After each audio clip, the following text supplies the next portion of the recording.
आत्ता आम्ही कळकीच्या जंगलामध्ये फिरतोय, कळकी वॉटरफॉलच्या. आणि या ठिकाणी आपल्याला एक आहे ना, हे असं हे जे दिसतंय घरटं, तर हे आहे मुंग्यांचं घरटं. तर आपण वारूळ बघत असतो, तसं मुंग्या काही वर फांद्यांवर सुद्धा त्यांचे घरटे बांधत असतात पावसाळ्याच्या काळामध्ये. तर त्यांना खूप प्रोटेक्शन होतं त्याचं. आणि आत्तासुद्धा मला इथे दिसतं की या घरट्याभोवती भरपूर मुंग्या आहेत.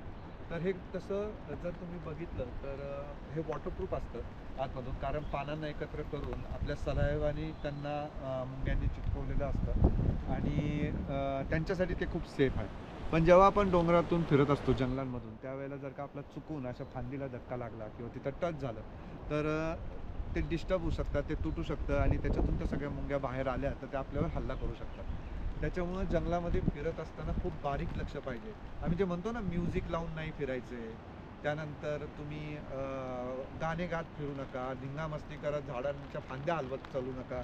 त्याचं रिझनच ते असतं, की आपल्याला जंगलामध्ये बारीक-बारीक ऑब्झर्वेशन करता आले पाहिजे.